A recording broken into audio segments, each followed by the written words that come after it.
Welcome to the Outer Realm with Michelle DeRoche and Amelia Pisano. Airing live on the United Public Radio Network, 105.3 FM in New Orleans.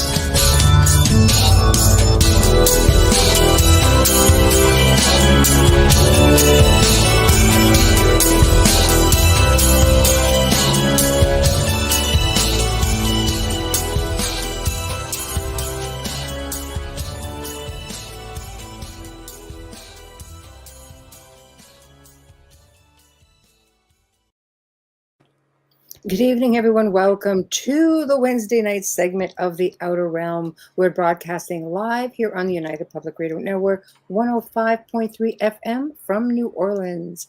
We are fully sponsored by the amazing people over at Folgers Coffee who have been with us on this journey since the very beginning. So thank you, Folgers. We appreciate you so much. Also, big thank you to Dr. Snick, Justin Snicker, the sonic surgeon, for our intro and outro. You can check him out. He's an award-winning composer of Halloween horror, sci-fi, and dark wave electronic music, which can be found anywhere that good music can be found. And 'tis the season, so definitely check him out. It's got a lot of new stuff coming up. Artwork is provided by Mr. Steve McGinnis, another amazing artist. Check him out. You can find him on Facebook. Tonight, we welcome for the very first time filmmaker and author Richard Stanley, and he's going to be discussing Otto Rahn and the Holy Grail, his search for this, and it's just so fascinating. There's so much to this. You guys are just going to have to check it out because it's just pretty mind-blowing.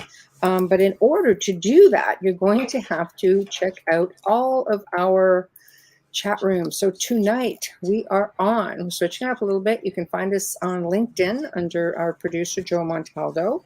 You can find us on YouTube, Outer Realm, UFO Gods and Extraterrestrials, and UFO Paranormal. On Facebook, News on the Flip Side, UFO Paranormal and United Public Radio, Canada's Most Haunted, and of course the Outer Realm. And go ahead and drop your comments in. I see we're filling up. So hello. There we are. Hello, Bubbles. Hi. How are you? I'm okay, man. It's Hi, been a day. Carrie. Been a day. Yeah. Been a week. Of goodies. Oh yeah. Been a week, and it's only Wednesday. Hi, Carrie. Hi, Jeannie. Hi, Chevelle. Hi, only Zach. Wednesday. Hi, Wayne. Yeah. And I just put a little something out there for stalkers out there. You stalkers? Yeah. Okay. Doing all kinds of crazy stuff, trying to get yourselves noticed, you need to stop because there are cease and desists for that. There are lawyers for that. And that's a happening thing if it doesn't stop. So enough is enough. Go away. Yeah. I always say I have the time and means to keep you there forever, so you might want to think twice. Finances are not an issue, okay? No, I have no issues keeping you in court for a long time. I've been nice to this point, and I'm not going to be nice for much longer. Enough is enough. No, it's really scary and it's intrusive. Take the hint. It's sociopathic, my darling. It's sociopathic if you're listening and watching. That's right. It's wrong what you're doing. That's right. And from what I understand, friends have been very vocal about this to this individual before. So clearly somebody is just not getting it. And I have been very kind. But again, I have a very good lawyer on this. So if it continues, it's not going to be pretty. Enough. So hate to vent. Hate to be a bearer of bad news. Because that's not what we like to do. It's hot day. It's midweek. I've got this person blocked. So it's the only way I can come out and just say it. Yeah, so absolutely, because we know that they're listening. Exactly. Sad but true. But tonight, I'm so excited for tonight. So we have Richard Stanley, who, thank you to our dear friend Hamilton White for this connection. Mm-hmm. I know. I know you know what I'm talking about. Yes. I know. Exactly. That's a whole other show.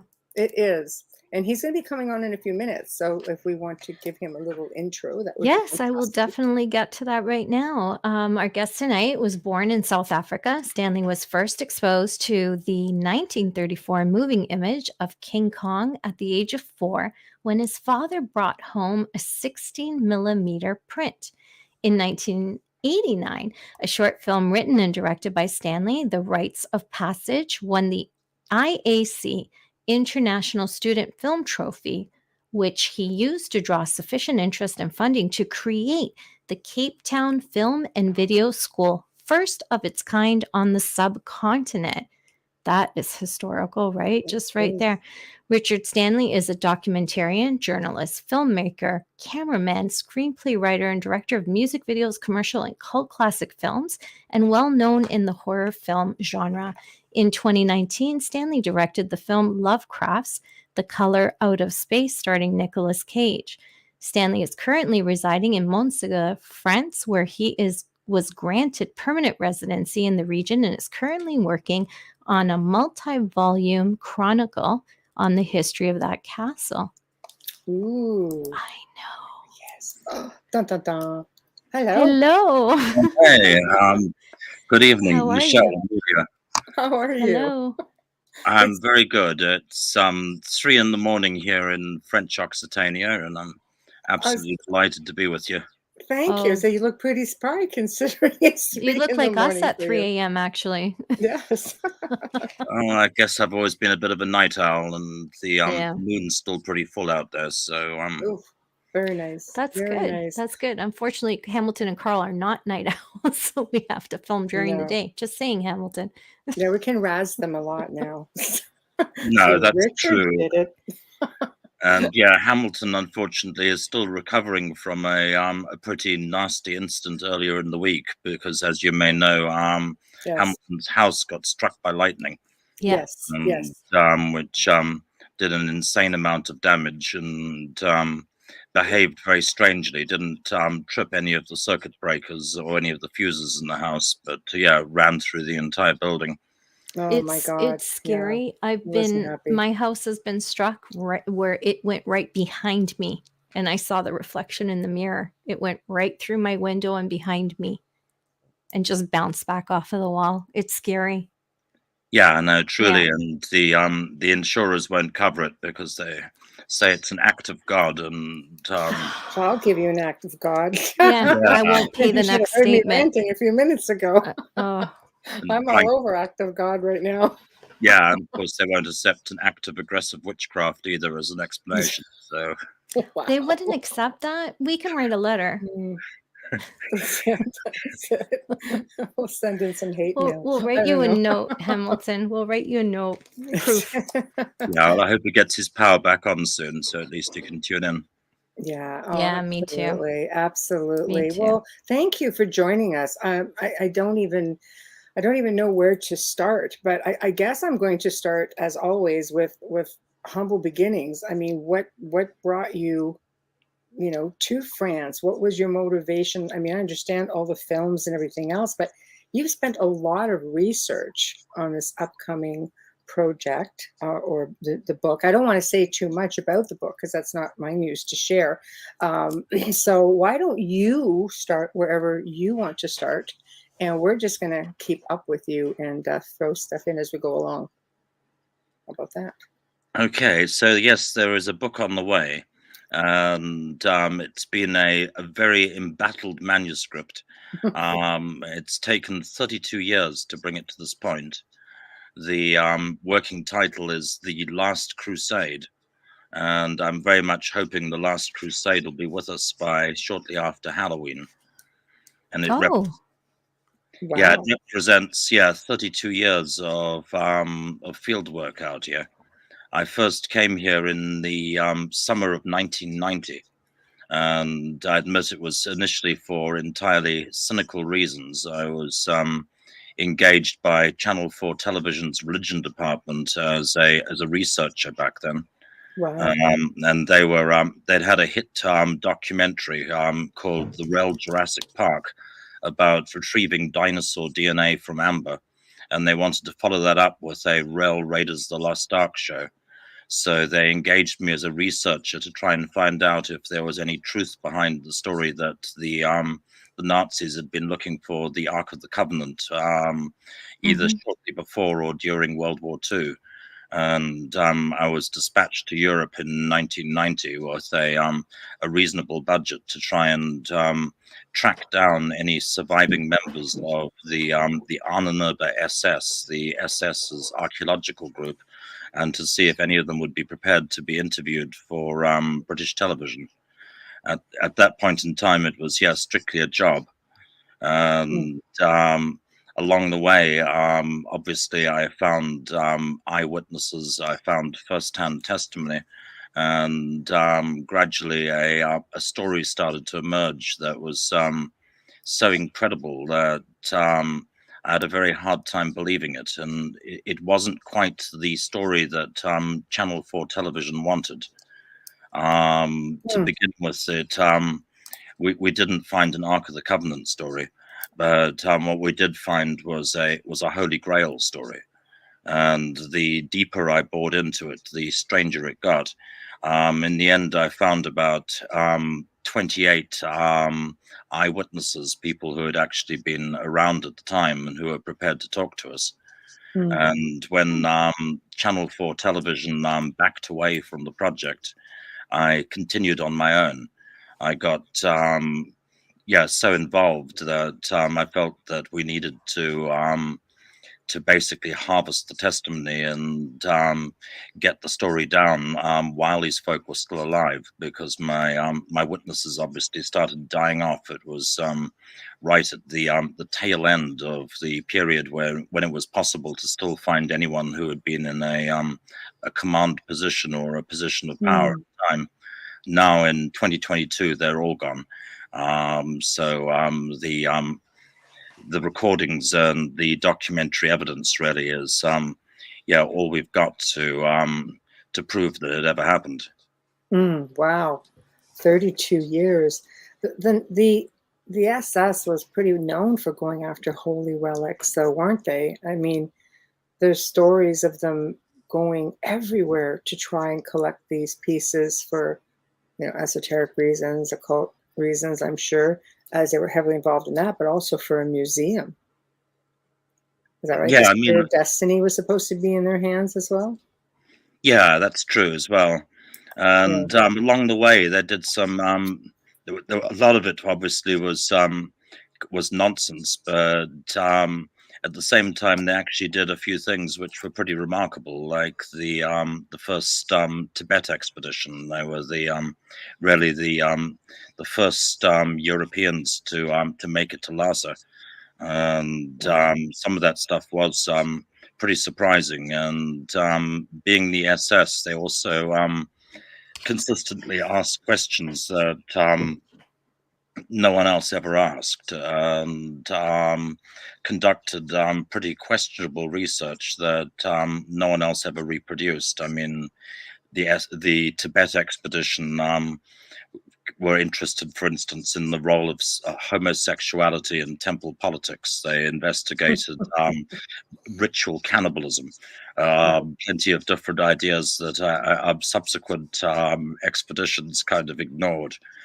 But I pretty much zeroed in on the Holy Grail story, which became my my running passion / burden over the years. Yes, absolutely. And in your research, because everybody's got a theory, and let's go with your perspective on this. What is the Holy Grail? Well, many cups to choose from, always. Yeah. Okay, let's go with your favorite cup. A chalice, perhaps? Yeah, like a this. chalice. Yeah, I guess it's worth saying that for a lot of folk, they think the Holy Grail is a purely metaphorical idea or a romantic notion, but in point of fact, there are any number of physical objects, actual material objects, which do tick all the boxes and correspond to the description of being the Holy Grail.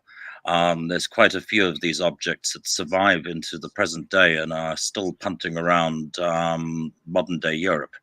Wow. I mean, it's difficult to know quite when the story starts, because the earliest accounts of the Holy Grail story are now lost to us.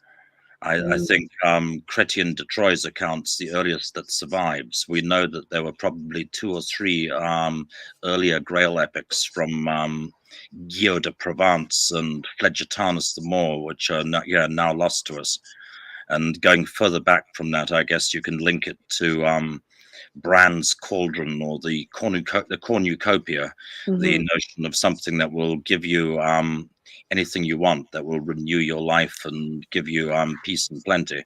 But by the time it came to Chrétien de Troyes' first account of Parsifal, the Grail is described as a serving dish, as a golden platter bearing the Christian fish symbol, the version of the Vesica Pisces.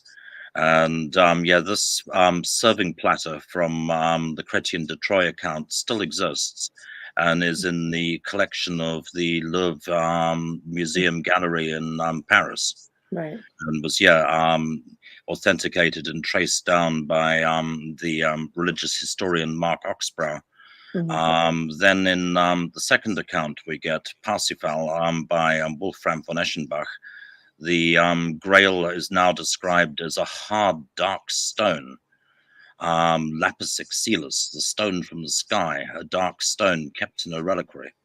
It's this dark stone from the sky that sounds like a bit of meteorite.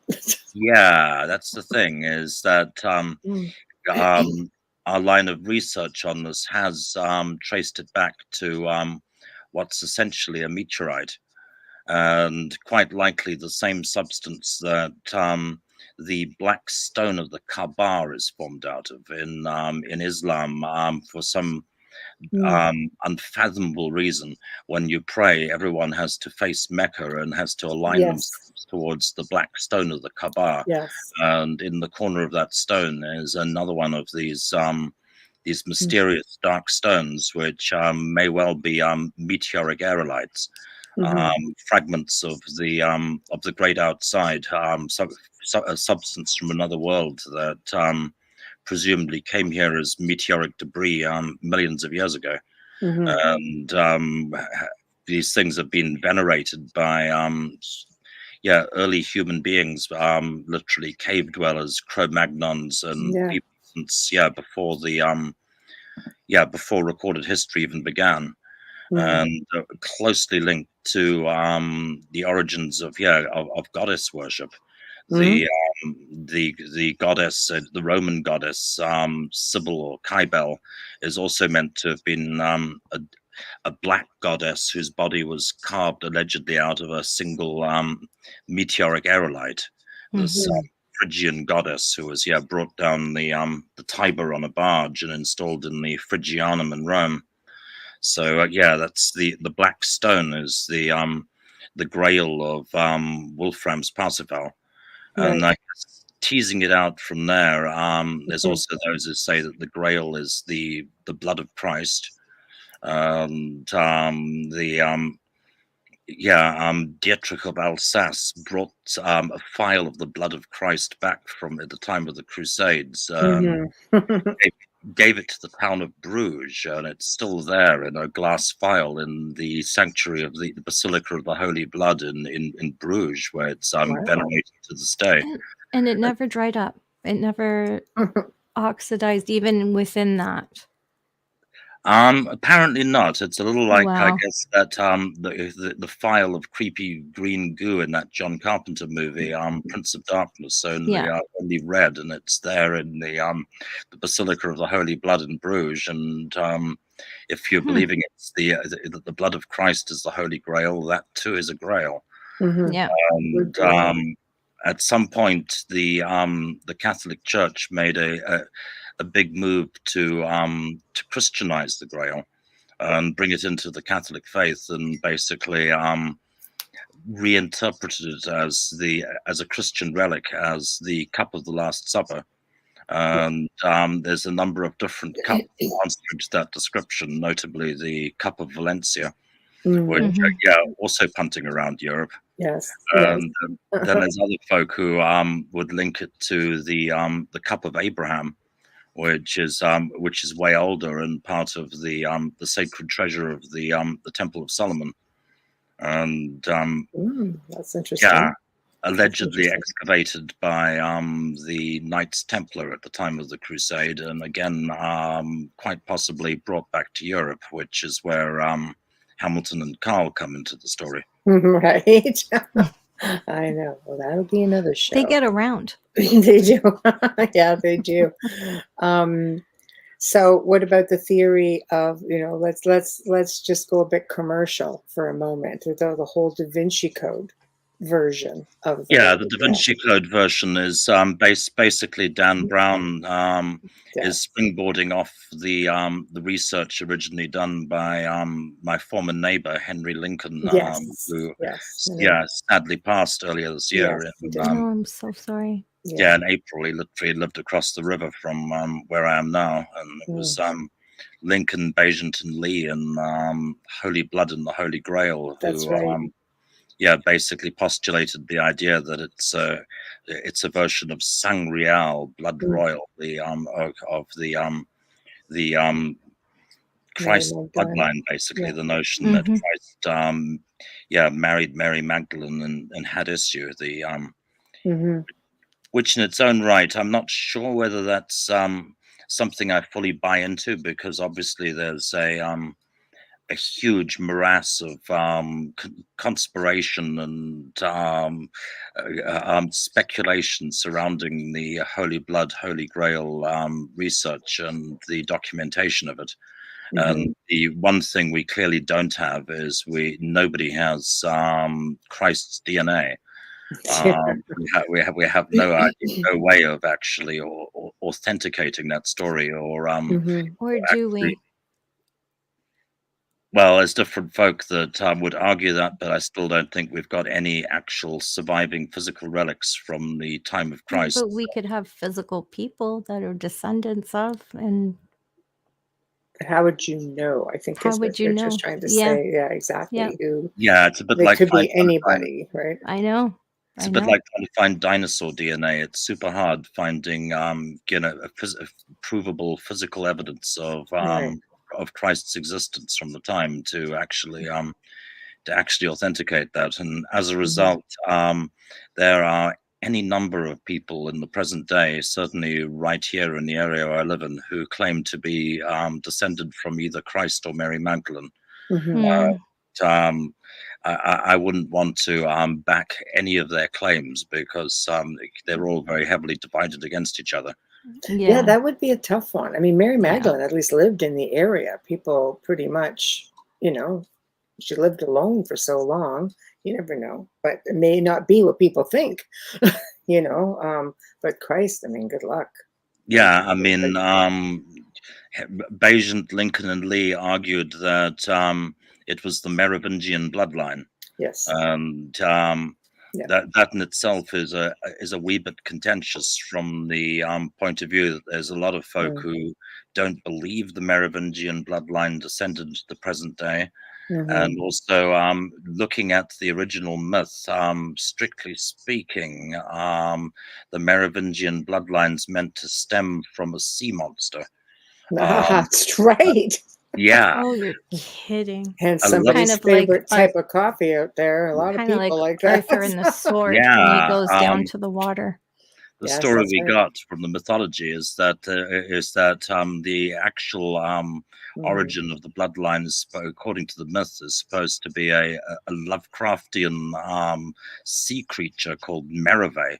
And Merivale is meant to have, unnaturally touched or sexually molested Clotilde, the Celtic priestess, while she was swimming. Thus, begat the bloodline. I have no idea what the heck Merivale was, or if it even existed. A detail always crazy, doesn't it? Yeah. Yeah, a detail that always makes me smile is that the original myth says that Merivale was like unto a quinator. Which is the best description we got. I've got no idea what a quinator even is, but Merivale wasn't a quinator, but he was like unto a quinator.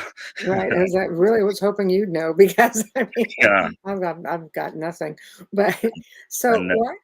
Yeah, no, please. Yeah, I know, Go for it. a tiny, but it'll be salient later on. A tiny detail of that is that some of the modern day vampire orders, the folk who currently believe that they are vampires or yeah, believe in this sort of thing, but also claim Merave as the ancestor of the vampire bloodline of the original vampires who made the other vampires.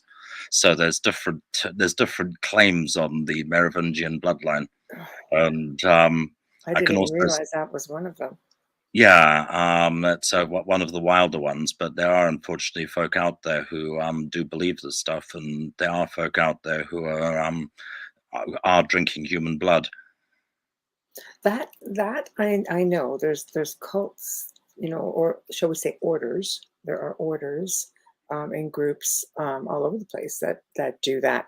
I wouldn't even think that it would be safe nowadays to do such things, but apparently they can get tested donors and things of that nature. Yeah, I But was gonna it's say right definitely out there. within themselves, right?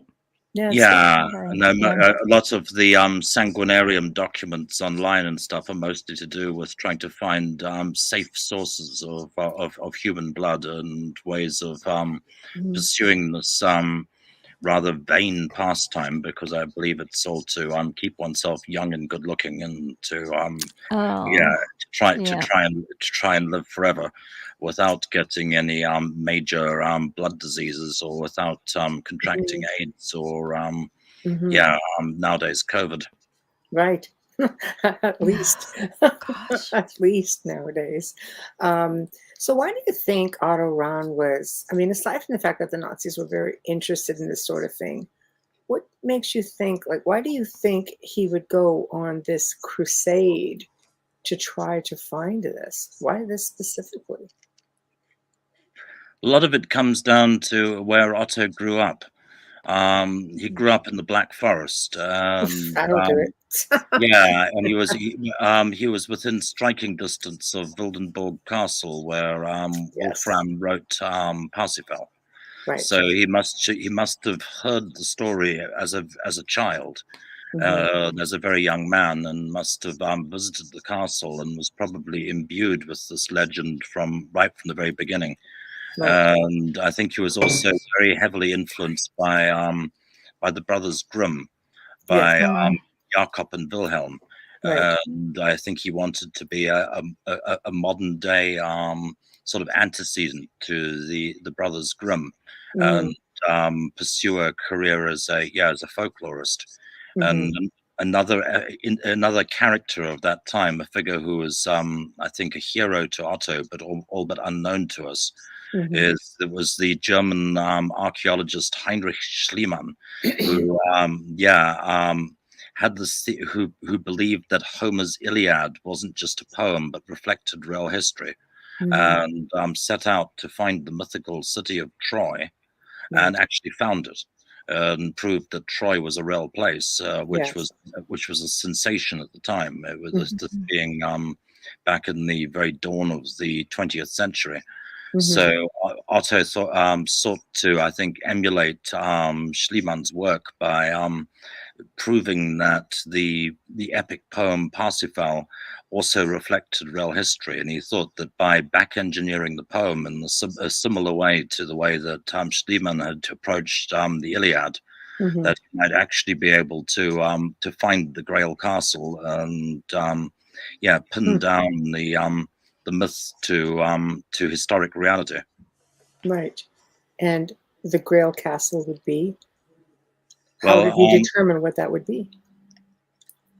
yeah, Otto arrived at the idea. I connected Montsalvat, the Grail Castle from the myth, to Montsegur, Mhm. the castle here in the Pyrenees, Right. and found clues within the text, notably to do with the hermit who initiates Parsifal, who is described in the original poem as inhabiting this cave known as Fontenay, the wild fountain, the hermit Trevisan, who in the poem is described as someone who ate neither flesh nor fowl, presumably a pescatarian or a vegetarian, and Otto felt this fitted the notion of the 12th century heretics known as the Cathars, who inhabited this area, who were themselves pescatarians and it was strictly against meat eating from the point of view that they believed except animal for fish. which I think was a mistake. I think that was based on a medieval misunderstanding of biology. Right. They believed that all living creatures had souls or had a similar spiritual essence, and at that point in time they thought fish didn't, because fish don't breathe, and cold-blooded? Would that be right? and they also didn't believe. They thought they just spawned naturally, like waterweed. They didn't realize that fish also come from eggs. Right. And I think if they'd had a deeper understanding of biology, they probably would have given up fish too. At the point when they were exterminated and brought down as a people, they were still debating whether or not it was okay to eat dolphins and whales. They couldn't figure out whether dolphins and whales were warm-blooded or cold-blooded. Oh, yeah. Wow. They're sentient beings. And I guess they never really had time to really formalize the dogma. No. They were still working it out at the point in time when they were effectively vaporized. But it was very sad, very sad. I always find it interesting, when I delve into that story, because the man, I think, who led that attack, his brother led the attack in Jerusalem, who was what the heck was his name? What was his name? I know you know. It's on the tip of my tongue. Well, yeah, the military commander of the crusade was Simon de Montfort. Yes, it was his brother, apparently, who led the battle that night where 20,000 Cathars were killed. Because apparently they're both a little bit, both of them, something that had to do with the family. But I remember reading about the brother, and they said, oh no, there's something wrong with both of those men. Yeah, well, I mean, they say that Simon de Montfort was also very short-sighted, that he had failing eyesight. They say that's the reason why he was so brutal, is that he was unable to see the expressions on people's faces, couldn't see the emotion in their eyes, and only had a partial view of the castles and cities that he was burning. But it's a bizarre state of affairs, because they're also responsible for founding Britain's bicameral parliamentary system. So are remembered as heroes in England. De Montfort College in Leicester is named after them. Isn't that crazy? Down here in the Pyrenees, they're remembered as psychopathic monsters. Yes. Simon also was a military genius, unfortunately. He built war machines, the like of which the world had never seen before. He built the largest catapult the world had ever seen, which was a giant catapult called Malvoisin, Bad Neighbor, that was capable of pounding castles into dust, essentially, and kept pulling things out of the bag that the Occitanian people just weren't expecting and hadn't ever seen before. And pretty much single-handedly brought down two nations. Occitania ceased to exist, and so did Catalonia. And what's left of Occitania has been assimilated into modern-day France, and Catalonia has been assimilated into Spain. And both territorial issues continue to be a sore point to this present day. It's unbelievable that one man can do and leave so much carnage and do so much damage. What intrigues me was the Cathar prophecy, because there's been a lot online about that, even social media in the last year. I belong to a few different Cathar groups, and they are really on about the Cathar prophecy. Can you talk about that? And so it's for people who don't know what that is. I mean, I guess if you guys have never been to France, or studied any of this, you wouldn't understand, um, much about this. But I'm hoping by the end of the show, you guys will, because it's a pretty amazing story. Yeah, and I think it's also incredibly cogent at this point in time for a number of reasons. It's a story which is almost completely unknown to most of the folk in the world beyond these mountains. But at the same time, right now it's become a very hot issue. Right. Which, because we are living in literally in the time of prophecy. Right. And basically the last fully initiated Cathar adept, Wilhelm Bellybast, went to the stake in 1321, thus, severing the line of initiation effectively. But before dying, issued a prophecy saying that after 7 centuries, after 700 years, the old ways would return and the laurel would turn green again, that the initiatory line would be reestablished, the edifice of the Holy Roman Church would fall. In fact, he also said that a descendant of the House of Aragon would graze their horse on the altars in Rome, always giving me the sense of an Aragonese warrior literally riding their horse into St. Peter's, which is, must have been a nice thought to cling to as Bellybast went to the stake. But the gap of 7 centuries from 1321 obviously brings us to 2021, last year, which is when the prophecy fell due. And 2021 was also the 777th anniversary of the fall of Montsegur, the fall of the Cathar castle. By a strange coincidence, it was 700 years after the death of Bellybast, 777 years after the fall of Montsegur, and also 77 years after the raid by the 3rd Panzer Division Das Reich on Montsegur in 1944. Wow. All of that, all of that. All those sevens. I was gonna say that. And I won't run on from there, but it's even worse than that. The number of 777 coincidences impacted into 2021 and March 16th, 2021 are so beyond my ability to explain that it just feels like a glitch in the matrix, or yeah. It's like we're totally in the matrix, or a different dimension, parallel dimensions. It was always part of the what the Cathars were on about, is that they did insist that, like a lot of faiths, that we're living in an illusory world, and some kind of construct, that the material world is apparently an illusion created by not the ultimate God, but the demiurge of the material world. They felt that our souls or our consciousness were created by some other God and had been downloaded into this place. I know. It makes you want to watch the Matrix series all over again. I'm craving that, but when you say that out loud, it just seems so silly. But yet, it does. It does. When you watch it, you're like, "Wow, this could be so real." Well, if you think about it, all of it just seems so surreal. All of it seems so surreal. All of this.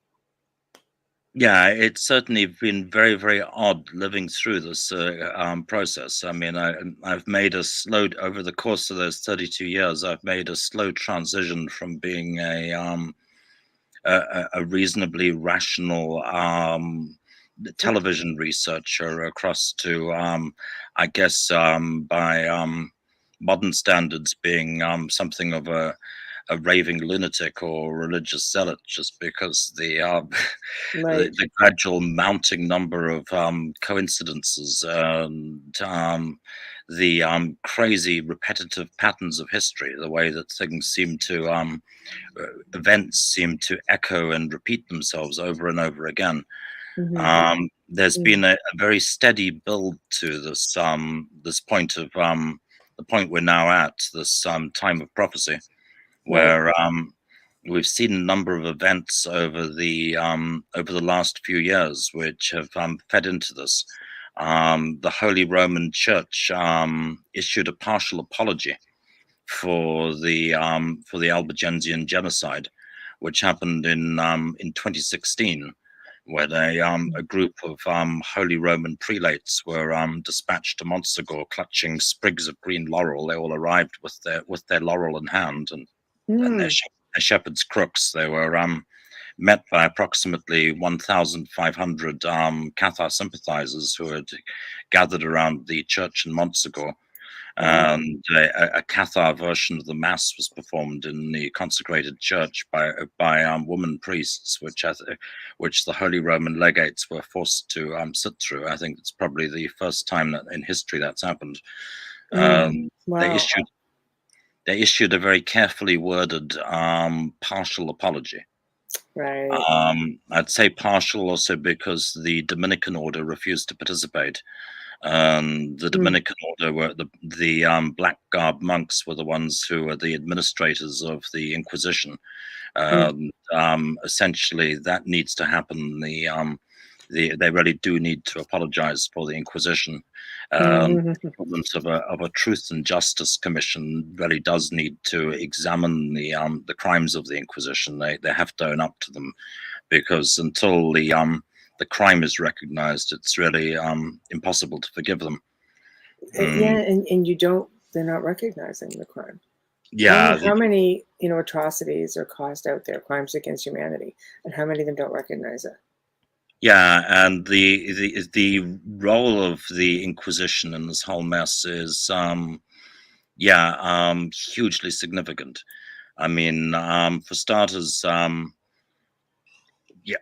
practice of burning the heretics, which was established during the Crusade, it was something they came to gradually. Like when the Crusades got rolling down here in Occitania, the first city they came to, Béziers, which they came to on the feast day of Mary Magdalene in 1209. In Béziers, they killed everyone. They killed every man, woman, children, and animal, and burnt the city. The last of them tried to take refuge in the church, also the Church of Mary Magdalene, and were killed and burned alive in the church. And this presented them with a problem, because the dogs of war needed to be paid, and without spoils of war, there was no way to pay the mercenaries. And if you kill all the women, there's no one to rape, and so it wasn't a good idea. And so when they came to the second city, to Carcassonne, they came up with a different approach, and they thought, okay, this time round, we'll let all of them go. You guys can all go free as long as you leave the city naked, wearing nothing but your sins. And they herded them all out of the city and took everything they owned, and took the city so they could pay the dogs of war and give them spoils. Right. But again, this wasn't really satisfactory, and it was only when they got to Minerve that someone had the bright idea of, let's separate the Christians from the heretics, and we'll let the Christians go and we'll burn the heretics. And I think Minerve was the first example of actually burning folk. And the Inquisition didn't exist at that point. It was only created after the Crusades started to wind down, when they realized a military campaign wasn't enough to crush the heretics and to crush the pagans who were here in quite large numbers. And so there were also it was a very substantial Jewish population who were also either driven out or exterminated at the same time. And there was also a substantial Muslim population who suffered the same fate. So it wasn't just the Cathars. The Cathars were the pretext for it, but there were a number of other groups who were persecuted at the same time. And then, of course, the Inquisition came up with a system of interrogation and a bureaucracy which designed to identify heretics and to identify Jewish people, even if they were living under the cover of Christianity. Mhm. That the Inquisition then gave rise to the witch hunters, who came quite a bit later. I Right. mean, Matthew Hopkins, the most notorious hunter, the Witchfinder General, was a Yes. Puritan. Yes. He was a Puritan thanks to his mom.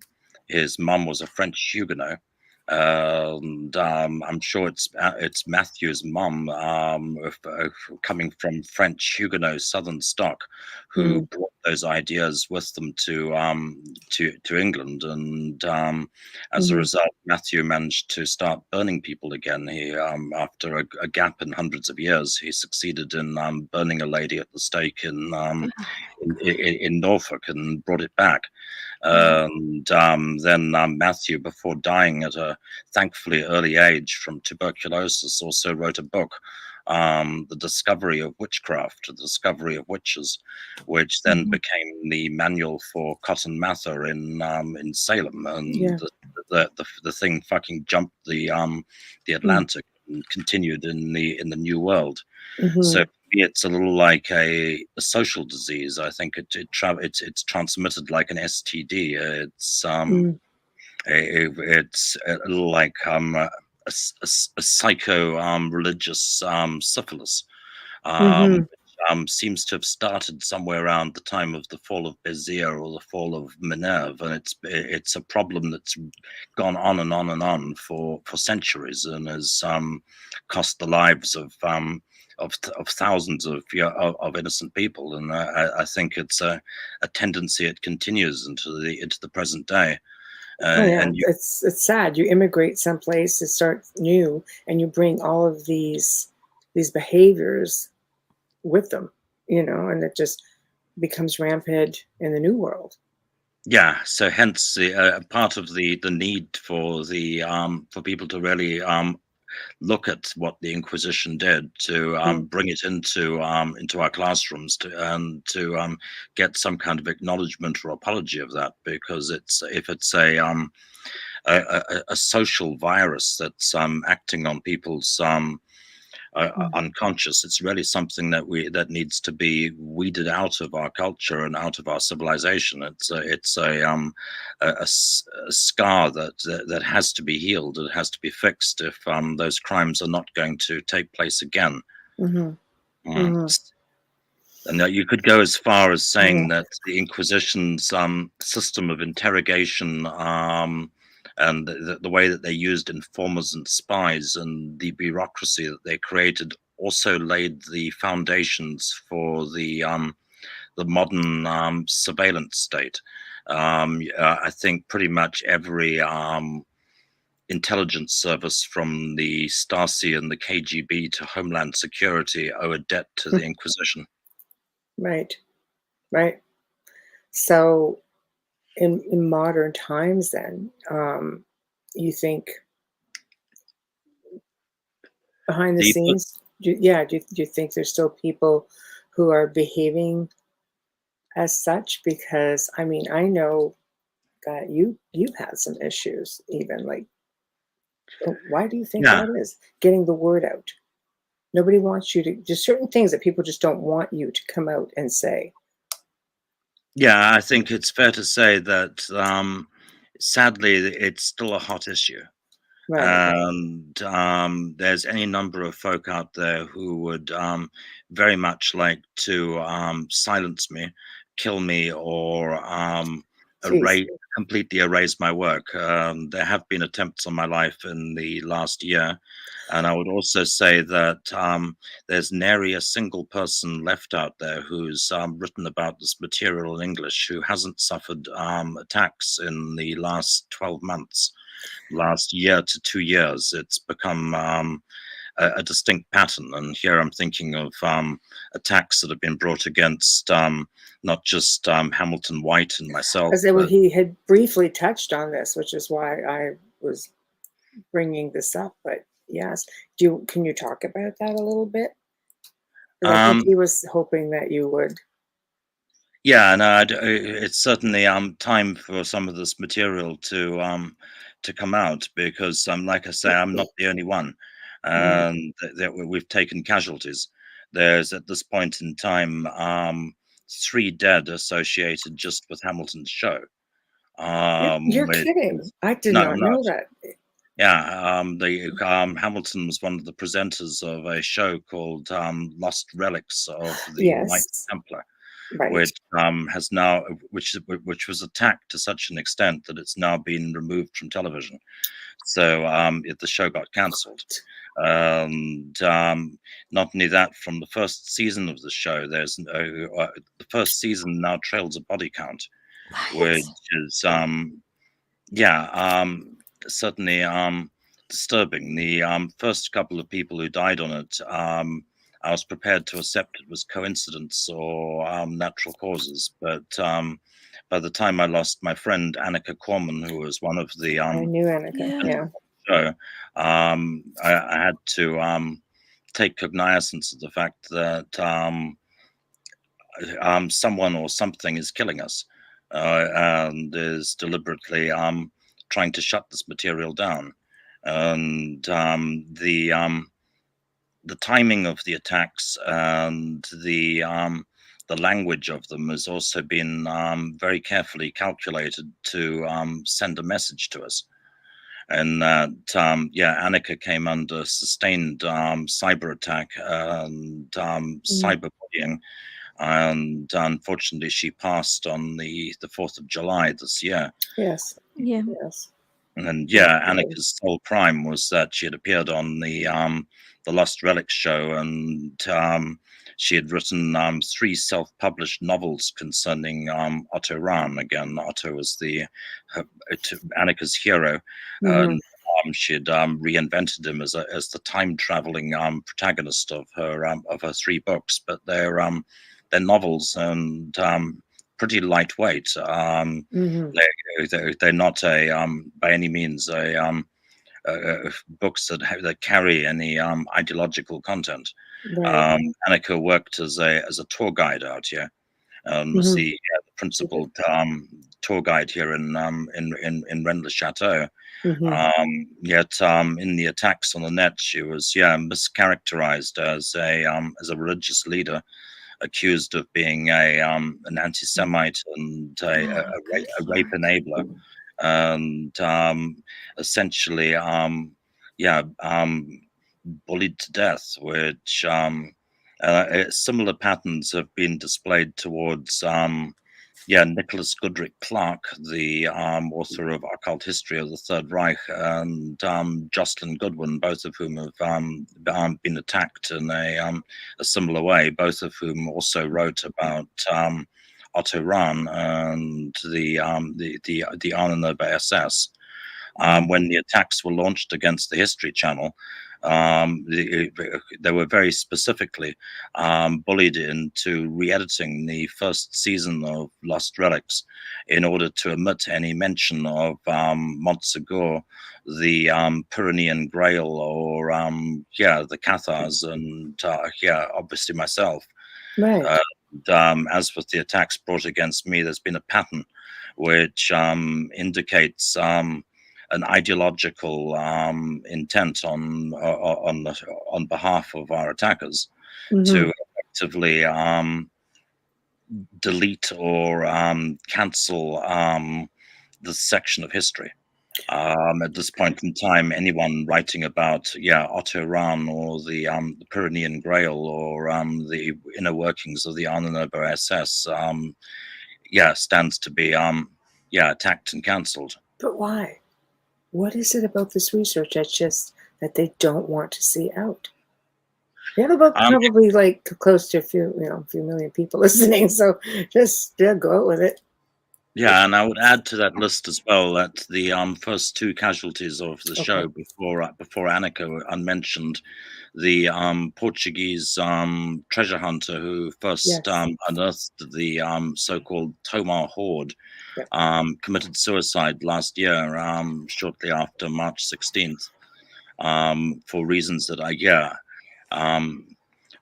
reasons unknown. At the time, I was unclear whether that connected to everything else, but it's becoming increasingly suspicious. And the other name associated with it is Tim Wallace Murphy, who was initially engaged to establish the provenance of the hoard, and Tim also, passed under a cloud under mysterious circumstances 2 years ago, and I was really brought onto the show to replace Tim.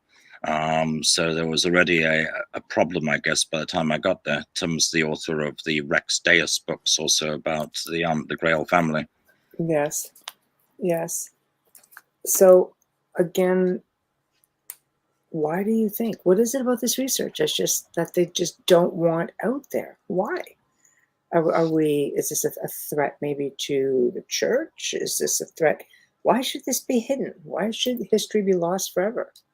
It's history. Well, it's done. It's not, unfortunately. Yeah, see, I'm playing devil's advocate. So, okay. Yeah, you see, that's the problem. I thought it was Yeah. done too. I thought it was safe when I started on this trail. Right. I came into it very bright-eyed and bushy-tailed, thinking it would make a TV documentary, and I thought, okay, I've covered wars in the earlier part of my life. I was in Afghanistan. I covered the American occupation of Haiti. I came out of South Africa. I also was present at the time in Rwanda and Uganda at the time of the Rwandan genocide. So I've covered wars in the past as a documentarian and a journalist. And I really thought with this one, with the Rahn story, that we were safe. That for once covering something that had happened decades before, where the last rounds had already been fired. Maybe it was, it would be safe for us to sit down and deal with the subject. But of course, that's not the case. It seemed like the most benign thing that you've been through when you approached us. Probably looked at it thinking, this is a light, this is a great story to tell and to create awareness, and so people can understand what they really went through and what happened. Do you fear for your life now, though? Not so much, because at this point in time, now the French police are involved, and a police investigation is underway. So I feel now there is a degree of recognition of what's been going on by the authorities. That's good. And I've got a fairly substantial legal team beavering away, trying to unravel who did what to whom. So you know these people are. Yeah. What I was saying. Okay. I've gotten a pretty clear idea of what, the beginnings of a clear idea, I guess, because it runs so deep that it's difficult to fully comprehend. Right. I mean, effectively, there's any number of people who have a vested interest in erasing this inconvenient bit of history. For starters, it's extremely damaging to contemporary Christianity. If for no other reason, from the fact that it's looking increasingly likely that the so-called heretics were the actual Christians, the original Christians, the proto-Christianity that came before Catholicism. Yeah, it changes the whole story. It does change the whole story. Well, the Cathars stemmed from the Essenes, did they not? Yeah, that's the real deal. The running issue. Basically, the Bible and what we know about Christianity is largely the product of the Holy Roman Church, who started re-editing and rewriting the book about 1,000 years after the event, and substantially changed the message to such an extent that our modern concept of Christianity has been utterly deformed or perverted by it.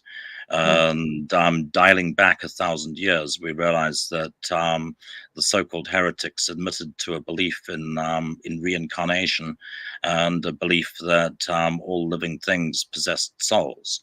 The Bible speaks about that. They've left that in there. So this insistence that animals don't go to heaven or don't have souls, I think, has been an obstacle to children's faith for a super long time. It's also obvious to anyone who's spent time around animals or spent time in nature that they're clearly sentient beings.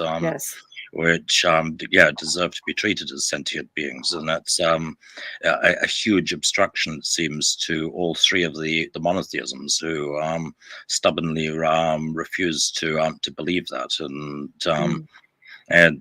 But beyond that, it also shows that early Christianity had an awful lot in common with Buddhism. That the two faiths aren't particularly far apart. They have a similar belief in karma, and the notion that that we're living in an illusory realm, and that our souls get thrown back into this place time and time again unless we can level our karma, which is a distinctly Buddhist notion, but it's right there in the earlier versions, and also a hugely important and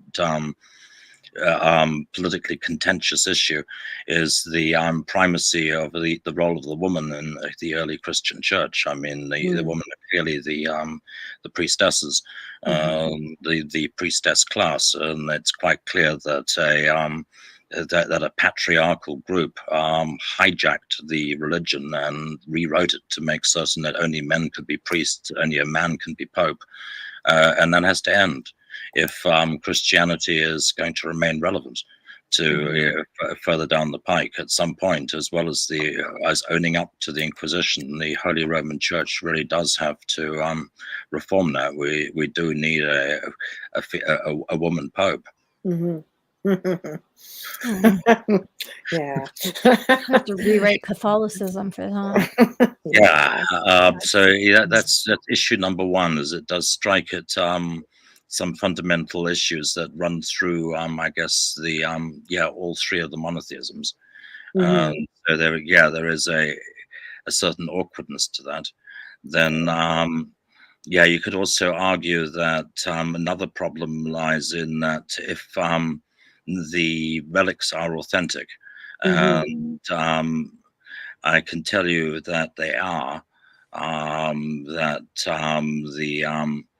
the chalices, the pieces from the Tomar Hoard can be dated back to the time of the Second Temple, then that also has a huge impact on the situation in Israel, from the point of view that obviously there's a vested interest in wanting to prove ancient Jewish usage of Temple Mount.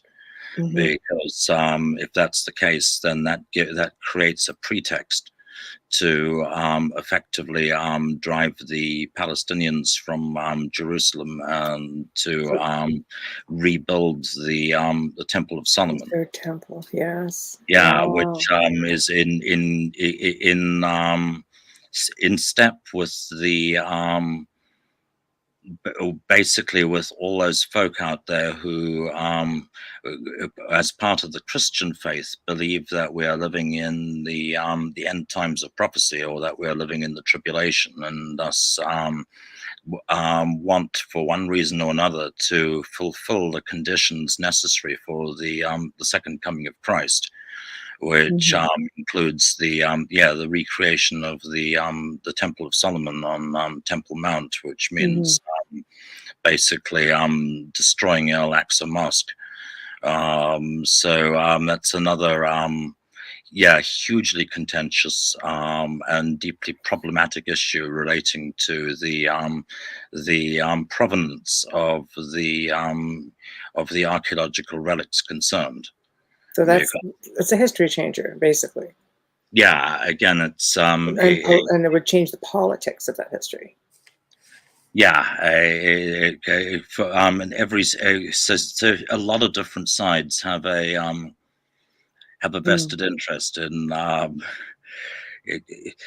current problem, which makes it super dangerous. And I find it deeply bizarre that those relics are at least the Tomar Hoard is currently in the possession of Hamilton White, who's just had his home hit by lightning. It's not there. Oh, Hamilton's No. not silly. No. Well, he is, but he drinks a lot of bad beer. But aside from that, he's a smart cookie. Yeah. Yeah, the chalice is okay. Yeah. The chalice was not damaged by the lightning strike. No. Oh, No, Although they're it did they're strike safe. into the very same facility, Yeah, where, no, which no, yeah. they're safe. Yeah, they're safe. Well, I do believe that the force that protects us is stronger than the force that opposes us at this point in time, which has been, my one, the one thing I've been able to cling to in the last couple of years. Hmm. And so, yeah, if we want to keep digging into the nitty gritty of who's responsible. Um, No, the stage is yours. Your yeah, show. to do that, I need to unpack a little bit more about the Cathar initiation, Okay. and the adepts, the perfecti, the religious leaders of the Cathar faith, who are really the only ones who are expected to abide by the dogma. They were the only ones that really led a Spartan life of purity. The rest of the population, the credents, were only supposed to take their vows on their deathbed. And this initiation is something known as the consolamentum. And this consolamentum was allegedly a form of direct illumination, a little bit like being hit on the head of a happy stick. Right. When you receive the consolamentum, you're meant to remember your true spiritual nature, and remember that your actual life extended beyond your birth and your death, and become instantly enlightened.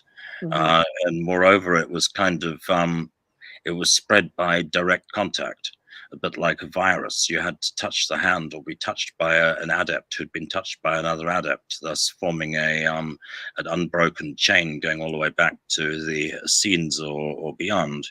Gnostics. Yeah. Yeah, so it spread a bit like a virus through direct contact.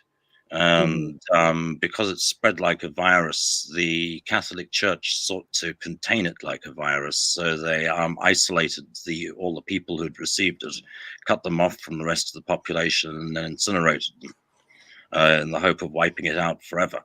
And they allegedly, destroyed the consolamentum forever 7 centuries ago in 1321. But subsequent years, people have striven to try to reclaim the consolamentum and restart the line of direct initiation. And as a result, in the present day, there's several different groups who all believe that they have some version of the consolamentum. Were there any survivors that could have continued this, or were they all literally were they all killed? Because you could, if there are descendants, if there were any survivors, you could continue that. Yeah, history, right? and there's many folk who claim that that's the case. Okay. There's certainly folk out here, and I'm thinking particularly among the European Rosicrucians, Right. who were under the influence of a man named Antonin Gedal, who Gedal believed that he'd received a direct initiation from an old blind man he took care of as a child, a man he refers to as Papa Garrigou, who he claimed gave him some version of the consolamentum. And then there's also folk out here who believe that some version of this survives in the traditional Occitan healing rituals, which also involve a laying on of hands. And there's certainly areas where pockets of people were left unmolested, or where what they would now call heretics survived for centuries longer.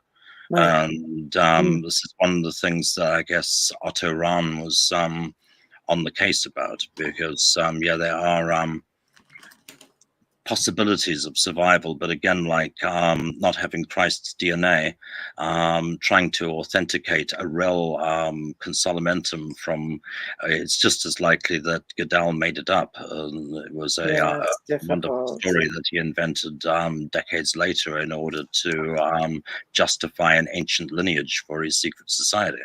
Mhm. Which is a running issue with most secret societies, is that they Right. have to the membership do have to believe that there is an ancient transmission of genuine Right. information. Much like the priori of Salem. Yeah. Yeah.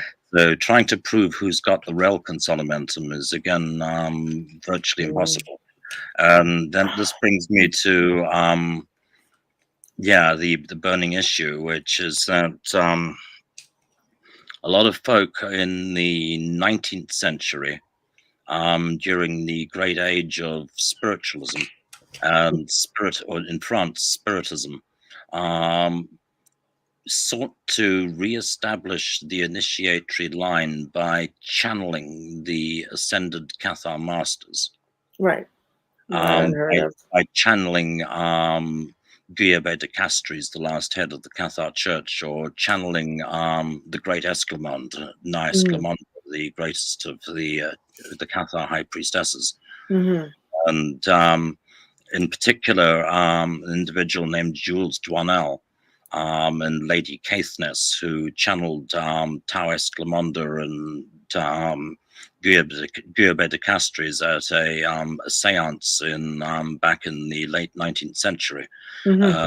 In 1890, Jules Douanel declared it the era of Gnosis restored and founded the Gnostic Church, and which pronged into the Gnostic Catholic Église, the Gnostic Catholic Church, which is certainly is a sense of trying to renew the initiatory link by through reaching out to the astral presences by channeling the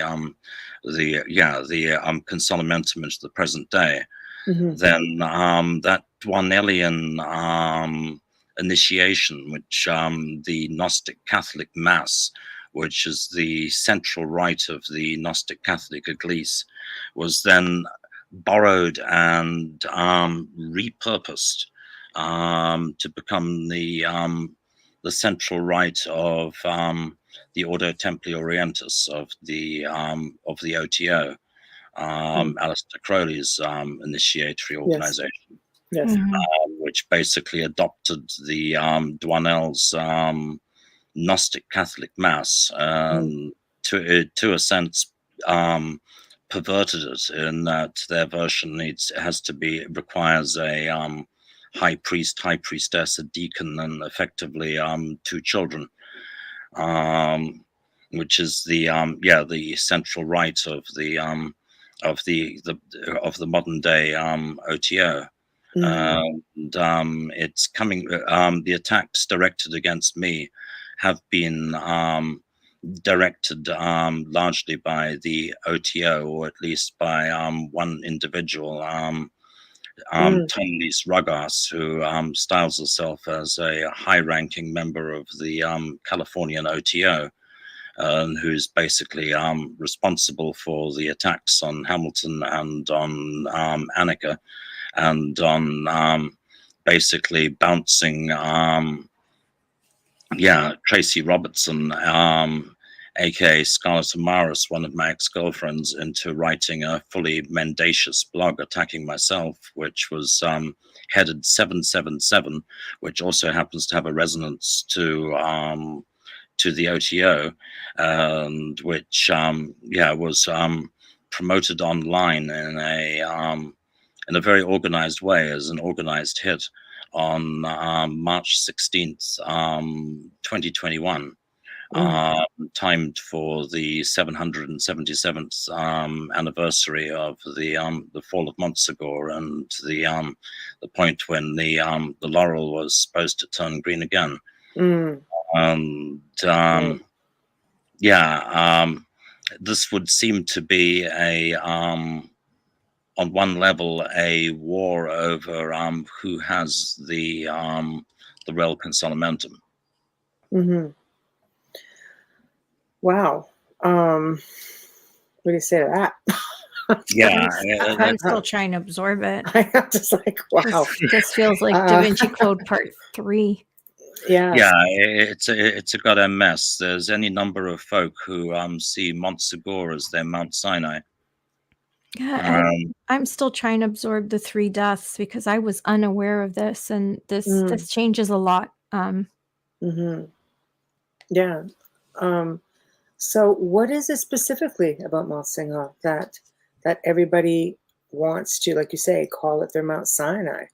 I mean, they don't want any of this information getting out. It's not like it's not hard to research. It's really not. I mean, from your perspective to the depth of what you've done with the knowledge that you have, obviously it's a little bit different. But I mean, you can't stop. Try as you might. History has a way of making itself known. It just does. You can't necessarily stop the progress of that. Not too many people are going to know about it once this book comes out. That's it. Well, we've got a maxim, I guess, truth will out. And truth is irreducible. I mean, what was once true, what was true in 1244 or in the 12th century remains true. And a lie, even if it's believed, is still a lie. But and truth, even if no one believes it, is still true. And what was true back then is still true now. And I guess on a spiritual level, Otto Rahn believed that the Holy Grail, he at least didn't so much believe, but as a metaphor, he equated it with the diadem of Lucifer, the crown of Lucifer. He talks about the Grail being the diadem that Lucifer wore, the fairest of God's angels, when he was cast out of heaven. The diadem fell from his brow, fell to earth, and became the stone, or became the Grail. The Grail is the lost link with the creator deity, with the enlightened state, with heaven. The link that the rebel angel lost when he fell. And as a result, the servants of the rebel angel continue to seek the Grail. The servants of the forces of darkness continue to lay siege to the Grail even unto the present day. When I had the one of the principal relics authenticated recently, I passed it to professional archaeologists and to a friend that will remain unnamed, who has close links to UNESCO, the UN, and to also to the intelligence services. When we were able to match the substance the chalice was made out of to a quarry in Israel.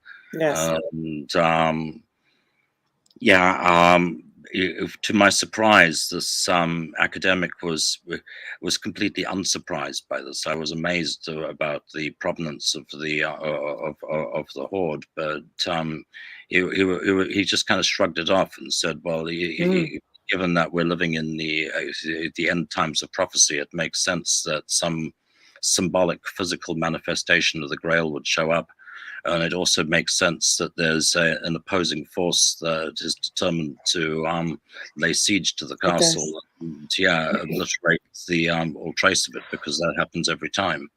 Which makes me feel like I'm trapped in one of those Final Destination movies. I was going to say, back away just from keep the looping. log truck. Back away from the log truck. That's just it. Yes. Yeah, it's just too much. But we just have to do a very quick station and sponsor ID. Yeah, it's that time. You are listening to the Outer Realm with Michelle DeRoche and Amelia Pisano, coming to you live on 105.3 FM from the gorgeous city of New Orleans. Tonight's guest, I want to call him Sir Richard Stanley. And if you're listening, you'll know why. Shout out and thank you to the amazing people at Folgers Coffee for fully sponsoring our show from day one. Thank you for your support and your continuing sponsorship. Also, a big thank you for our intro and outro, to Dr. Snick, the sonic surgeon, Justin Snicker, award-winning composer and musician, You can find his music on Amazon and Bandcamp and follow him on Facebook and Instagram. He is posting all kinds of links to his new music ready for Halloween. Stream or listen to our archives on the platform you normally use. And please remember, wherever you're listening from right now, please subscribe and give us a like too. Excellent. And we are back. So, wow. I need a drink. I don't. Yeah, I got one, but I'm in Occitania and I can't pass it over. Oh gosh, Darn it. seriously. Oh, I gosh. feel like I need to run away from the screen and pour some cognac or something. Something strong, I know. Yeah, something that can just straighten that right out. I'm in total shock, Richard. Like there's oh my gosh. I can't even go there. That's not a conversation for the masses, but it's not. No. Well, thank you for having me on the show and allowing me to even get this out here. Oh, you still have time. You're still on for another half hour. Super. Say anything you like. Yes. Oh, here. Yeah. This one's for you, Richard. Cece says hello. So that's for you. Just to address a couple of comments as we move forward. Yeah. There's been so many. We try to just let them come in the end. I find this comment extremely interesting. That the Cathars. Oh, Amelia, go ahead. No, it's okay. You started. No, go ahead. No, go ahead. Oh my gosh. Carrie's really impressed me because she really knows her stuff, and I'm learning a lot from you. So thank you. Cathars didn't revere the symbol of the crucifix cross, but rather the symbol of the dove of the Holy Spirit. Which the church does too. Yes, they do, especially during Easter and spring. Yeah. Yeah, they do. And yeah, here in Occitania, the local myth is that Na Esclamond de Foix, the greatest of the Cathar high priestesses, never died. She has no death date. Otto researched her genealogy. We know when she was born. We know all about her children. We know all about her family, but she has no death date. She never. The myth is that she never died, but passed alive into the kingdom of heaven, like the prophet Elijah or like Christ. Na Esclamondo is supposed to have ascended. The story, strictly speaking, is that she didn't just ascend; she turned into a dove. And flew away. That's right, yeah. And in some versions, the dove split the mountain with its beak, and the Grail was thrown into the mountain, which closed around it, and so the Grail was saved, and the dove flew away or became the symbol of the Cathar faith. Esclamond became the living symbol of the faith. Yeah, beautiful. Yeah, historians. Yeah, it's an incredible story, and I won't have the time to unpack it all, but in the fullness of the story, there were in fact 3 Esclamonds in 3 successive generations, who all were vitally involved in the story of Montsegur. Basically, Esclamond de Foix enabled the castle to be built and endowed its construction, and that would have been a very old woman if she was still alive at the time of the siege in 1244. The second Esclamond, her niece Esclamond Dalian, would have been about 38 at the time of the siege. She was not an initiated Cathar. She allegedly donned man's armor and picked up a sword to defend the castle like a sort of Occitan Red Sonja. Took many lovers. She was not celibate. She was Esclamond l'Amoureuse or Esclamond the Bastard, the second Esclamond. And then the third Esclamond, Esclamond de Paray, was probably about between 9 and 13 years old at the time of the siege. Was a little girl who perished on the fire on the Camp de Cremat on March the 16th. So the 3 of them, the great Esclamond, who allegedly turned into a dove or transcended, became one of the ascended masters, the one allegedly channeled by Jules Douanel in 1895. 1890. You've got the great Esclamond, the mother. You've got the warrior woman, who defended the castle with her life with the sword, and you've got the innocent child who died on the fire, the result of the centuries of history. Led to a completely innocent child being burned alive, which is one of the great crimes of of our civilization. But the three of them together also conform to Robert Graves' schema of the threefold goddess. Escalmond herself is supposed to have literally ascended. So there's kind of another gospel going on here. Yeah. But, it's fascinating, to say the least. I find it all fascinating. I love the history behind all of it. Amelia, this is going back to talking about the popes. Yeah, further back. Kathy Lamport writes, wasn't there a female pope in the 1600s disguised as a male? Yeah, Pope Joan. There we go. So talking about female popes. There is that story, smuggled herself in. Good for her. That's right. All right. But that's really got to end. I mean, I do feel that if Christianity is going to remain a thing, it needs to address the points. Yeah, it needs to go back to the beginning where Mary Magdalene was known to preach. So yeah, and we also see in those early times a fusion of Christianity and I mentioned Buddhism, but also with paganism. That's right. Escalmond, the priestess, is at once an initiated Christian priestess, but is also the living symbol of the goddess. It's kind of harmonious. Like there's kind of a middle ground between all of the faiths, which I think may be achievable. Right. All right. Okay. Carol Hernandez asked, have they found Noah's Ark? They believe they have, I think. They believe it, yeah. Didn't they take a satellite view or picture of it somewhere in, oh my gosh. It's in Turkey. You can go visit it. Is it Turkey? Is that in the mountains? Richard? Do you think that's the right one? On the mountain in Turkey? Not in Ararat, down below. I'm not really qualified to comment on the Ark because okay. really the Grail guy. We will leave that right there then. Sorry, Carol. This is a really good point. It is. Divine feminine is rising so strongly now. Patriarchy is running scared.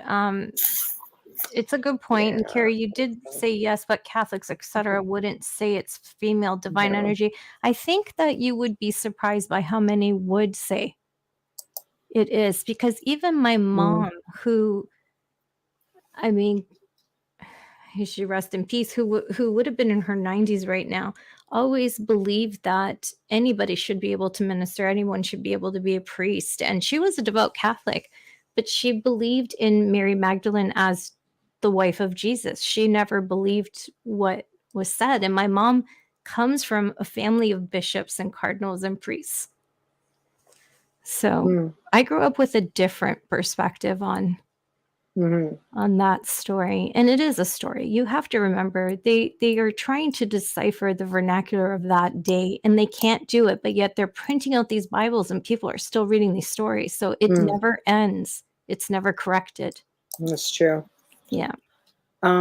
So moving forward, just as we slowly inch towards the end of the show, we have about 15 minutes.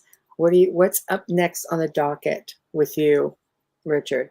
Aside from trying to get this book published, what's next? Well, we're kind of in a state of war down here, which is just how it is. Fortunately, we're winning. Up next, I'm staying with the book until it's actually published and actually available to people. Because in numerous instances, certainly with my documentary work, there've been all kinds of attacks to get basically directed against the distributors and the rights holders, to try and get people to drop the material from Amazon or to literally drop it from the internet. So they're not going to make it easy for you. No, I would like to see that The Last Crusade can actually reach the public, which hasn't yet reached the public. It's still living on various people's hard drives. It's coming. I want to stay with it. until we've seen the that process through. At the same time, also there is a police investigation going on out here, and that's the Ordo Templi Orientis was mentioned in report number 2468 of the Commission of Inquiry of Sects in France in the Assemblée Nationale. Wow.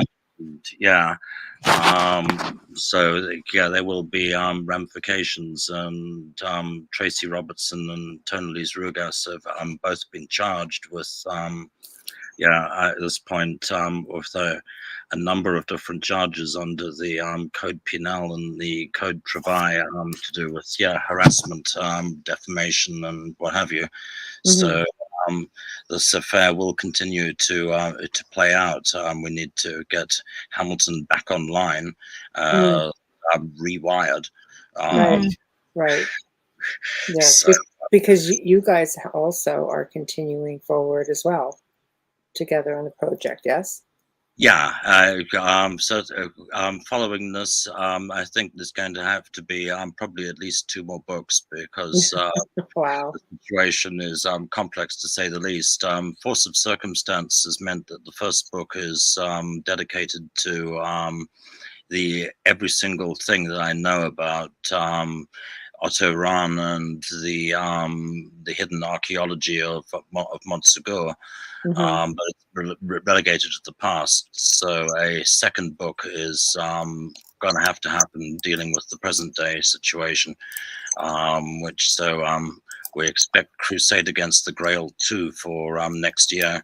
And there's also a feature-length documentary scheduled to land in the coming months, which has been shot over the course of the last 7 years.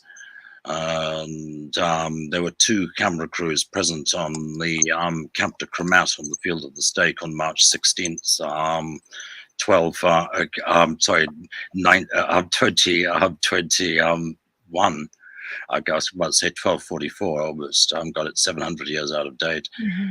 But, there were 2 crews present, and in a bizarre twist of fate, that was when the 777 attack broke out. At that same moment, I was my telephone was hacked and cut. My bank account was hacked. Hamilton's bank account was hacked. My Wi-Fi was shut down. We were subjected to a very intense cyber attack. You need to stay offline. Yeah, there were 2 camera crews present when that happened, and simultaneously on the Field of the Stake, we were all accidentally exposed to a rare Scandinavian form of COVID, which meant we were then immediately quarantined by the French sanitation department, and the camera crew was not allowed to go home, so they kept shooting. So the entire thing has been covered in anamorphic and widescreen, and a feature-length documentation of everything that happened is scheduled to land at the end of this year. Wow. Continues all the way through to the court battle with the witches, and the point when our opponents left court looking extremely crushed and angry. Right. So the entire thing will be edited into a presentable state, and I'm not, of course, involved in any of that in the editorial decisions, because it has to be impartial. Right. It has Of course. Of course. What really happened. Of course. I'm eagerly awaiting this event. Well, so are we. There we go. One more, because I think this would be a little bit lengthy. Chavalis asks, Richard, can you share your White Lady experience? In the time available, I can't, but I wish I could. But the thing that really pushed me over the edge on this whole mess was basically after 17 years of being on it, when I thought I knew everything, I saw an apparition in the castle.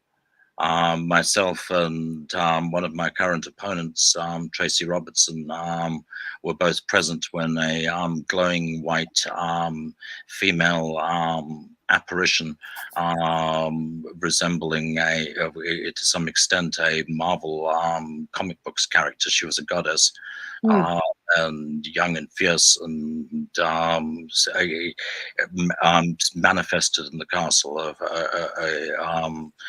a thing which many other people have written about in different accounts, which I never believed until I saw it firsthand. And it also contained many aspects of a Marian apparition, the sweet smell of sanctity, like flowers or roses. The look of it could have been mistaken for a Marian apparition, were it not for the fact that it was happening in a castle that had been destroyed by the Holy Roman Church and damned as the serpent's head or the synagogue of Satan.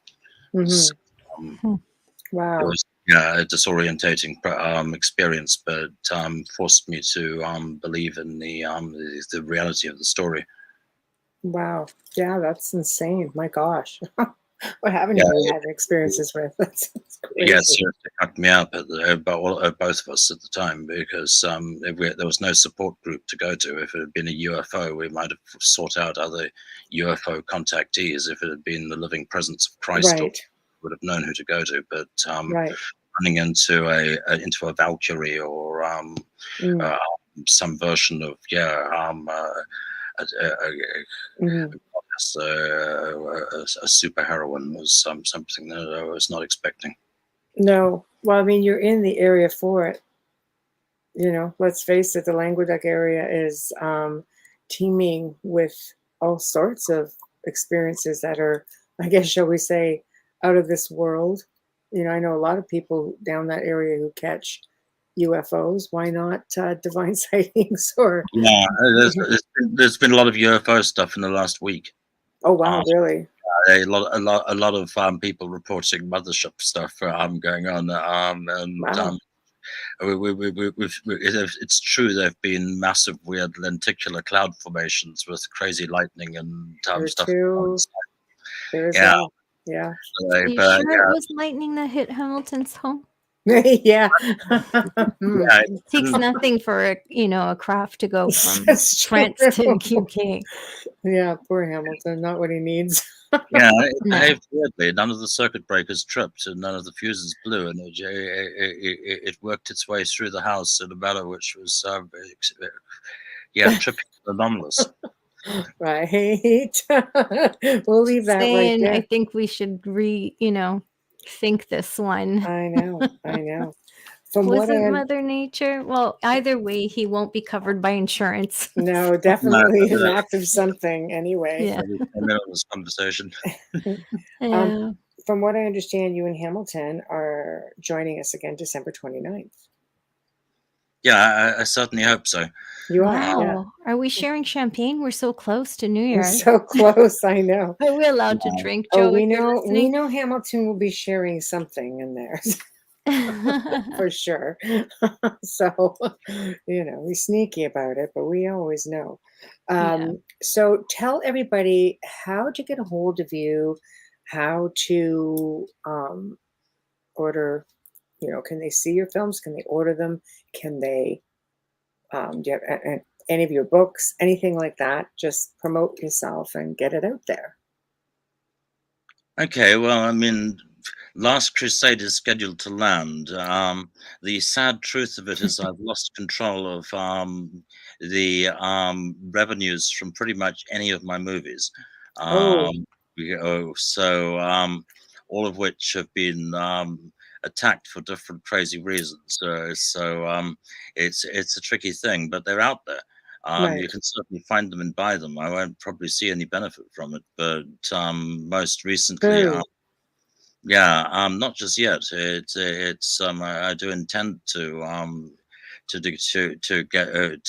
obviously reclaim some of that lost territory, but for the time being, all of it's effectively out of my control.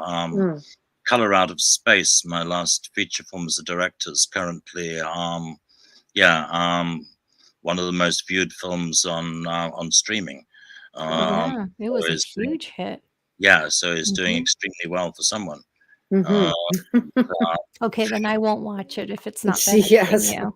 Yeah, As much as I love Nick Cage, I won't watch it. I'd still recommend it. And there's been no time on tonight's show, but there's a whole Lovecraftian component to this mess. Well, Um, yeah, I mean, you want to talk about, I mean, I love H.P. Lovecraft. You want to come on sometimes to talk about your films and H.P. Lovecraft. I'm all over that. I'd love to, because as you well know, Lovecraft's been attacked, and the Lovecraft fan base has been attacked. And some of the people that we're fighting against have also played a key part in that. It was Tonley's Rugass, who used an individual named Adam Scott Glancy to basically divide the Lovecraft community, and they've been directly attacked.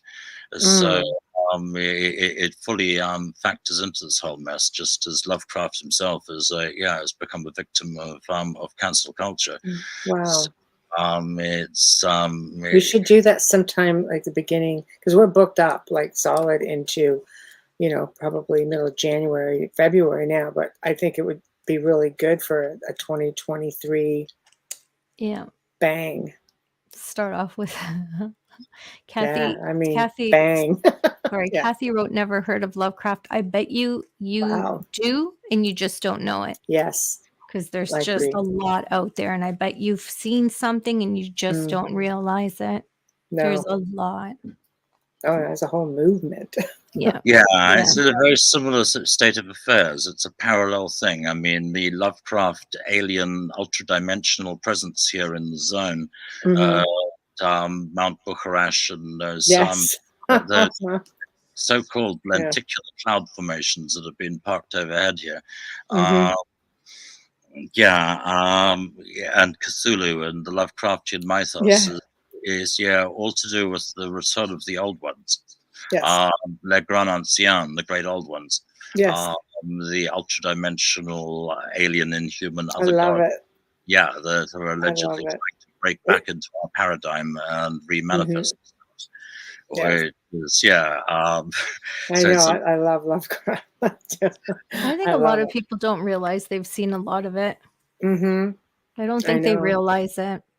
I know. I remember the first time my son came up to me, and when he was, quite a bit younger, and he goes, he started joking around and talking about Cthulhu. So I had a big painting done for him. A friend of mine, is an artist. He did this big, giant painting of Cthulhu, and I said, I know exactly what that is. And he was just like, what? Okay, I am not that old. Okay, kid. That's it. So, forget it. Kathy, Google. Just Google. I Just bet you'll Google be like, H.P. wow, Lovecraft. I can't believe I knew that. Yeah. I know. It's bigger He's than amazing. you think. It's amazing. Yeah, it's a thing, and I think that the neo-Cathars, the Lovecraft community, really have to fight to make certain that the mythos, the old ones, gets its fair representation in the media and actually gets its voice heard. Yes. Because it's time that stuff landed and arrived, and there's a lot of other folk who are using every unscrupulous method to cancel it or stop it from happening. And it's time that Cthulhu and Yog-Sothoth have their goddamn day and are streamed in people's lounges. I just have to say, cancel culture really pisses me off. Just because you cancel something doesn't mean it didn't happen. Can't even get me started on that. Oh, don't get me started. We don't have so the kind of time with stuff like that. I'll get us I'll get us totally booted off YouTube. Oh, yeah. I get started. All that censorship. Anyway, I really want to thank you for coming on. I really was looking so forward to this because I know, the Languedoc area south of France in general, especially the south of France, is just so near and dear to me. I loved it. Can't wait to get back there. And being obviously not as versed as you are, but very versed in Gnosticism and this, the time of the Essenes, the Cathars, the Templars, all of that. It's just so near and dear. And to hear, just to hear it come from somebody who is so versed in it was really exciting. And I really want to thank you for taking the time to talk about it all with us. And I'm Yes. sorry you have to go through all of the other politics and the other stuff that's just shouldn't be happening. I say politics because in one form or another, that's what it ends up being. Yeah, I mean, it's just the tip of the iceberg. I mean, in the years Wow. that I've known months ago, we've had a takeover bid by Magdalenians when an American Magdalenian cult essentially tried to take over the village. What? That was Oh followed my by a gosh. theme park initiative, and the attempt to turn Montsegur into a theme park Montsegur. Oh Uh, my gosh. What is which wrong is with them? our very own plutocrat, technocrat character, Robert Finance, who came out of the Toulousian Airbus industry and proposed the notion of the theme park Montsegur initiative, which we fought for years. Then when we thought that was over, we had a mountaintop mining company, which decided to try and vaporize the Pic de Saint Barthélemy, the adjoining mountain, because they, like the Harkonnens in Dune, they'd discovered vast deposits of a hitherto unidentified mineral element known as Imrus Harg talc beneath the mountain, which they Mhm. That's like on your website. rerun of of Yeah. Avatar or Fern Gully or something. So How was that even allowed? How does the government even say, yes, this is the real thing, let's do it? Like, That wouldn't happen in Israel, I can these are tell you that. no, They these are protect historic everything. areas. Yeah. yeah, so That's never a dull crazy. moment around here. It's a crazy world. You're not kidding. Crazy world. It's an understatement. My gosh. Well, thank you for coming on. We're looking forward to seeing you in Hamilton again in December, and who knows, if something opens up before that, maybe we can, squeak you in there, and especially Since since you're you can do it live. This is yeah, great. he's awake anyways. I know. Maybe we can You're awake. maybe we We're can get awake. Hamilton to do the 29th live. Hamilton. I don't know if he could stay up that late. He's So done it before. We can Yeah, squeeze him. if he came round to my place and we did it from the Languedoc, that could work. I could keep him awake. that could be fun. There we go. Let's work on that for But New will Year's. he be coherent enough to do an interview if you keep him awake? Keep him coherent is the key. Yeah. Poor Hamilton. So keep the beer out of his hands until after the interview. There we go. Well, I thank could do that. I could watch him. Oh, you're the best. I've been calling you Sir Richard for 3 days. I even told Yes. Hamilton, there's Hamilton. He's awake now. Hi, Hamilton. Oh, hello, Wow. Hamilton. Here So we if someone's go. on his phone, There we go. There he I was is. telling him today, I said, I've been calling Richard Sir for days. I just feel like I I need know. to call you Sir Richard. I don't know if it's Because I some have this kind of urge. past It's like, life or something. okay. Yeah. I'm sure he won't mind. Yeah. Yeah. Sir and Anyway, Lord. there we go. Thank you so much. Thank And you. I will be in touch with an email after the show. I like to connect up and let you know how many people were listening to tonight. Well, that'd be a joy. And yeah, you take care out there. All You right. too. You Be also. safe, Richard. Please be safe. Thank you again. Thank Right, you. Pleasure joining you. Thank you. Well, guys, that was amazing to say the least. My gosh. So big thank you to Richard Stanley. Just a wealth of information and just so near and dear. The information was just, oh my God, so much you learn when you think you know so much and you realize, it's just a lot of research. But you guys, if you are in the Languedoc area, go down and see Richard, because he, I believe, does tours or can be connected with to do some tours down there if he's got the time. So big thank you to him. Big thank you to Folgers Coffee. Big thank you to Dr. Snick, Justin Snicker. And please, whichever platform you are on, subscribe, like us. Whatever it takes, just show us some love. If you need to contact us, please do so at the Outer Realm contact@gmail.com. The Outer Realm contact@gmail.com. Tomorrow night, another really amazing guest, Samuel Chong, who's going to be discussing, and I hope I say this properly, Hamilton can probably say it properly, the Theuba prophecy. It's going to be mind-blowing, to say the least. It's going to delve into ET, ghost prophecy, so much more. It's just really old knowledge. And here we go. You were right, Hamilton. Yes, Hamilton, you were right. Always Sir right. Richard was amazing. He was. Richard was great. Yes, he was. And Kathy said And thank you to Sir Richard. there we go. Thank you, Sir Richard. See, it's not just us. There we go. Yeah. And there we go. Just trying to make sure we Thanks, get Sad. everybody. Here we go. So Thanks, Ken. everyone, behave. We'll see you guys tomorrow night. Looking forward to another great show. So thank you to everyone who is in chat currently. You guys just make it so much more fun. So good night, everyone. Yes, his accent was South fabulous. Africa is the top accent, just saying. It is. Yeah. All right, Scotland everyone. comes in second. Good night.